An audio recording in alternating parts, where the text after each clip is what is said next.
Over the last 15 years, Africa has been telling a very different economic story than the one most people are used to hearing. While global headlines often focus on crisis, instability, or conflict, quietly, beneath the noise, entire countries have been rebuilding, reforming, and growing at some of the fastest rates on earth. New ports and railways are linking farmers to markets. Solar plants are powering cities that were once mostly dark at night. Tech startups are emerging in places that were never meant to be on the map in the old global order. And when you zoom out, a pattern appears. A group of African economies that, from around 2010 to 2025, have grown not just quickly, but consistently, often outpacing the global average by a wide margin. In this video, we're counting down 10 of the fastest growing economies in Africa over that period. We'll look at the reforms they made, the sectors they bet on, and the stories behind the numbers. Because behind every GDP chart, there are people, choices, and quiet revolutions. Welcome back to Boyante, Africa in Numbers. Let's start at number 10. Number 10, Uganda, growth hidden behind the headlines. Our countdown begins in East Africa along the northern shores of Lake Victoria. Uganda rarely dominates global headlines for its economy, and yet, year after year, it has been posting solid, above-average growth, powered by agriculture, services, and a young, rapidly expanding population. Imagine a morning just outside Kampala. Trucks loaded with coffee, maize, and fresh produce roll down newly paved roads towards city markets. In the distance, mobile phone towers dot the hills, carrying millions of digital payments and phone calls every day. Agriculture still employs a large share of Ugandans, but the way it connects to the economy has been changing. With better roads, more storage, and regional trade links, each harvest is no longer just a local event. It's tied to markets in Kenya, South Sudan, Rwanda, and beyond.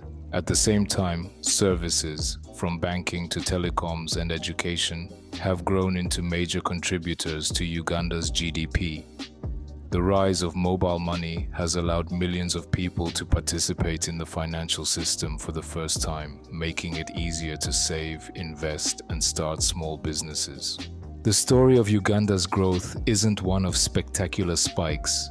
It's about steady, durable progress.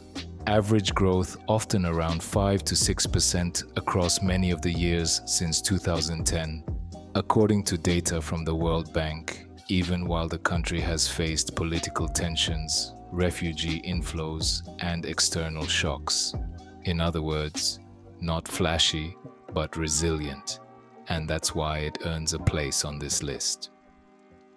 Number 9, Kenya, where mobile money became an economic engine. We do not have to move far to get to number 9. We stay in East Africa, but travel to a country that has become almost synonymous with digital innovation, Kenya. If you've ever heard of M-Pesa, the mobile money system that allows people to send and receive money by phone, you've seen just one piece of Kenya's transformation. From around 2010 onward, Kenya's economy has been anchored by services, agriculture, and technology. Financial services, telecoms, and ICT have been among the fastest expanding sectors, turning Nairobi into one of Africa's most recognized tech hubs. But the growth isn't just in shiny offices. In rural areas, farmers use mobile phones to access weather forecasts, market prices, and digital banking. Government digital platforms cut down on time wasted in queues. Small businesses use mobile payments instead of handling wads of cash. Across the 2010 to 2025 period, Kenya's GDP growth has often hovered in the 5 to 6% range, repeatedly putting it above the global average, even while navigating droughts, political cycles, and global shocks. Kenya's lesson is simple but powerful. When you combine infrastructure, digital tools, and entrepreneurial energy, you don't just improve convenience, you shift the growth engine of an entire country. Number 8, Benin, the quiet port that started running faster. Number 8 takes us to West Africa, to a country that many people struggle to locate on a map. Yet it has been quietly outpacing much of the world in growth: Benin. Benin sits between Nigeria and Togo with a crucial asset: its port and trade corridor. For years, the port of Cotonou has acted as a gateway for goods, not only for Benin, but also for its landlocked neighbors. In the early 2000s, Benin's economy was relatively small and heavily informal. But as regional trade expanded, the government began to invest in ports, roads, and customs reforms, trying to turn its location into leverage to help boost its economy. At the same time, Benin started modernizing its tax system and improving its business environment. Although it is still not perfect, it is now enough to draw the attention of investors and multilateral institutions from around the world. The result was a period of sustained growth, often above 5 to 6%, placing Benin alongside Rwanda, Ethiopia, and Côte d'Ivoire in rankings of Africa's fastest growing economies in the late 2000s. What makes Benin's story interesting is that it had no enormous oil fields, massive stores of other raw minerals, or even any megacities to start with. Its growth has come from doing relative ordinary things, like trade, logistics, and agriculture, slightly better each year. In a world obsessed with unicorn startups, Benin is a reminder that there is still huge power in simply making it easier for trucks to move, ships to dock, and goods to cross borders. Number 7. Tanzania, slow, steady, and building for the long term. For number 7, we move southeast along the Indian Ocean to Tanzania. If you looked only at headlines over the past 15 years, Tanzania might not stand out. But if you looked at long-term growth charts, you'd notice something striking. A long stretch of steady, high growth, often in the 6 to 7% range through much of the 2000s. The country's growth has been driven by gold, natural gas, tourism, and agriculture, but also by something more basic: a commitment to building. Dar es Salaam's port is one of the busiest on the East African coast. As container traffic increases, investments in port capacity, rail lines, and roads deepen Tanzania's role as a gateway for landlocked countries like Rwanda, Burundi, and Uganda. In the interior, new power projects and transport corridors gradually connect remote regions to major cities. Tourism to Zanzibar and the Serengeti channels foreign exchange into the economy, supporting hotels, guides, farms, and transport providers across the country. Tanzania's story is not about sudden policy shocks, but about incremental improvements layered over time. More children in school, more kilometers of road, more megawatts of power, more tourists landing each year. When those changes compound over 15 years, you get an economy that has quietly climbed into the group of Africa's fastest growers. With an estimated population of 67 million and one of the highest population growth rates in the world, Tanzania is also poised to experience a significant increase in the size of its market.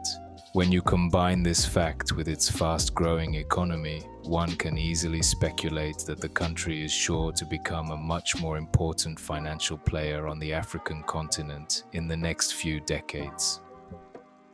Number 6, Senegal, a vision called emergence. At number 6, we arrive in Senegal on the Atlantic coast.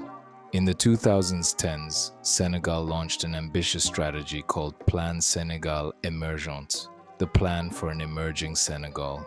Behind the fancy name was a straightforward idea: focus on infrastructure, energy, and governance, and use them to unlock private investment. When you walk through Dakar today, you see the results: new highways, a modern airport, industrial zones, and the beginnings of a new planned city, Diamniadio, rising out of once empty land. Senegal also made big bets on renewable energy and new offshore oil and gas fields, aiming to reduce dependence on expensive fuel imports and boost exports in the medium term. Over the 2010 to 2025 period, This combination of reforms and investment has produced some of the highest growth rates in West Africa, often 6% or more in good years. And projections from institutions like the African Development Bank and IMF repeatedly place Senegal near the top of Africa's growth tables. What makes Senegal especially interesting is that its growth has been policy-led. It's not just luck or a commodity boom. It's a deliberate attempt to move from low income to emerging and to bring the population along for that ride.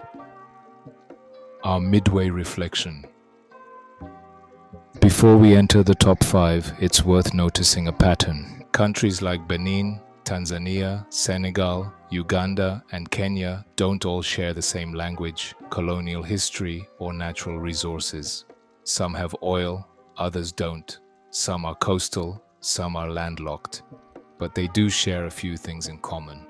They've invested heavily in infrastructure, ports, roads, power, and telecoms. They've made gradual improvements to policy, not perfect, but enough to build investor confidence and encourage local entrepreneurship. And they've taken advantage of demographics, with young populations entering the workforce, creating both opportunity and pressure to sustain growth. As we move into the top 5, this pattern becomes even clearer and even more dramatic. Number 5, Ghana, gold, oil, and a digital middle class. In 5th place, we visit Ghana on the Gulf of Guinea. Ghana's growth story since 2010 reads like a roller coaster on paper. Spikes, slowdowns, and recoveries. But when you zoom out, the long-term trend is unmistakable. One of the strongest performers in Africa, with average growth in recent years among the highest on the continent. Ghana has 3 big economic pillars: gold, cocoa, and oil. Gold mining has long been a backbone of the economy. Cocoa exports have made Ghana a household name in global chocolate supply chains. And since the discovery of offshore oil fields like Jubilee, petroleum has added a powerful new source of export revenue. But in the 2010s and early 2020s, another force began to reshape Ghana's economy: digital services. In Accra, Kumasi, and other cities, you'll find a growing middle class using mobile banking, e-commerce, ride-hailing apps, and online education platforms. The country has become a regional hub for fintech and startups, attracting venture capital and young talent from across West Africa. Ghana has had to manage serious challenges, including debt pressures and currency volatility. But even with those headwinds, its underlying growth performance has remained impressive. It's a country that shows both sides of rapid development, strong opportunity, and the constant need for careful economic management. Number 4, Côte d'Ivoire, the comeback powerhouse. At number 4 is another West African nation with a comeback story, Côte d'Ivoire. In the early 2000s, Côte d'Ivoire was held back by political instability and conflict. But from around 2011 onward, the economy began to accelerate, and then keep accelerating. According to the African Development Bank and World Bank, Côte d'Ivoire has been among the fastest growing economies in Africa, with many years of growth above 7% in the 2010s, according to data from the African Development Bank. Why has the economy grown so fast? First, agriculture, especially cocoa. Côte d'Ivoire is the world's largest cocoa producer, and its farms supply a huge share of global chocolate. Second, infrastructure and reforms. The port of Abidjan has been expanded, roads have been improved, and the government has tried to make it easier to invest and do business. Third, diversification. Beyond cocoa, investments in energy, services, and manufacturing have begun to take root. Walk through Abidjan today and you'll see cranes, highways, and modern bridges that simply didn't exist not too long ago. The skyline reflects a deeper reality, a country that decided after conflict to rebuild on a different trajectory. Côte d'Ivoire's experience shows that post-conflict recovery, if managed well, can produce some of the strongest growth performances in the world. Number 3, Djibouti, small country, big strategy. Our number 3 spot goes to a country that many people never think about, yet global powers think about it constantly: Djibouti. Djibouti is tiny in land area and population, but enormous in strategic value. It sits on one of the world's busiest shipping lanes, at the mouth of the Red Sea, near the Suez Canal. Instead of treating this geography as a coincidence, Djibouti turned it into a strategy. Since the 2000s, and especially through the 2010s, the country has invested heavily in ports, logistics hubs, and free trade zones, often with foreign financing and partnerships. Real GDP growth has frequently been in the high single digits, making Djibouti one of the world's faster-growing small economies. Its ports now serve not just Djibouti, but landlocked Ethiopia, which relies on them for most of its imports and exports. That relationship alone has turned Djibouti into a key artery for East African trade. Of course, rapid growth in such a small country comes with risks, debt levels, dependence on a few partners, and vulnerability to shifts in global trade. But as a case study, Djibouti is fascinating. It proves that a country doesn't need to be big to grow fast. It just needs a clear idea of how to turn geography into value.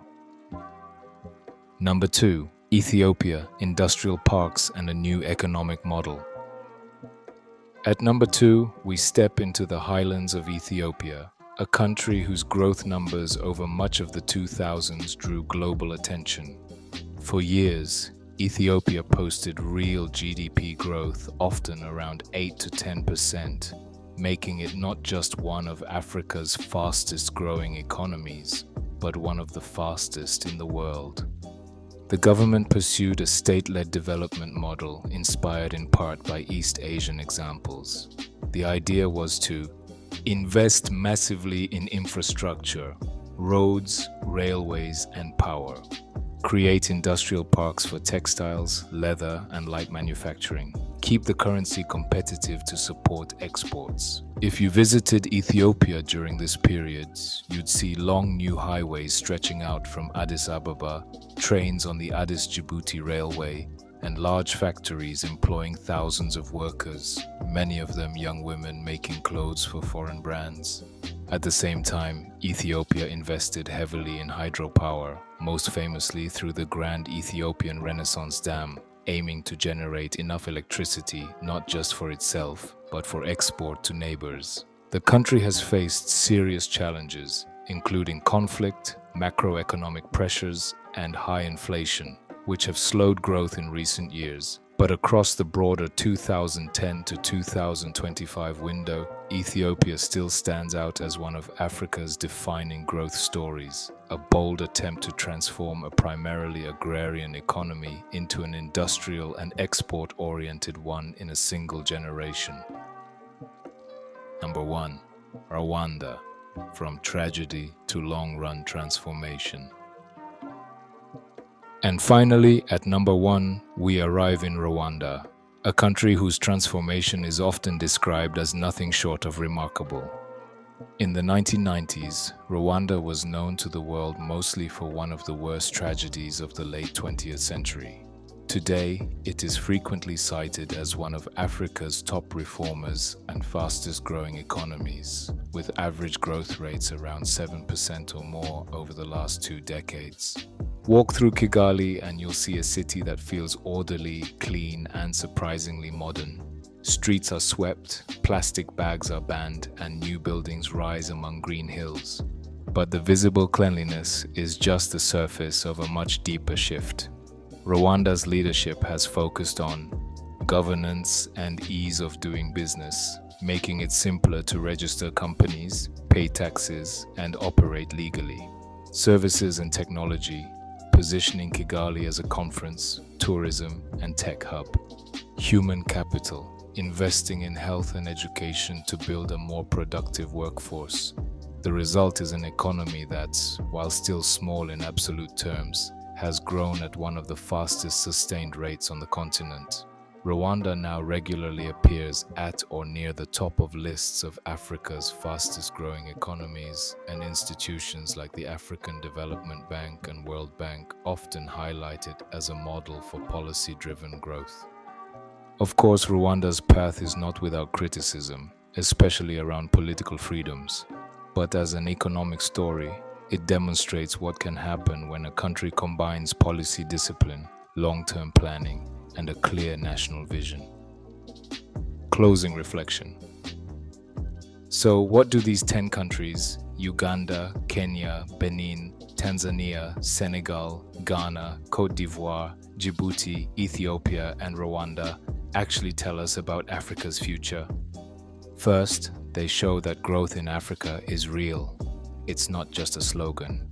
For many years between 2010 and 2025, African economies have been among the fastest growing in the world, often led by exactly these countries. Second, they show that there is no single growth formula. Some are powered by agriculture and commodities, others by manufacturing and industrial policy, others by services, tech, and logistics. Third, they remind us that growth is fragile. Many of these countries still face high debt, climate risks, political tensions, or security concerns. A few bad years can erase gains built up over a decade. But perhaps the most important lesson is this: Africa's economic story is not just about catching up with the rest of the world.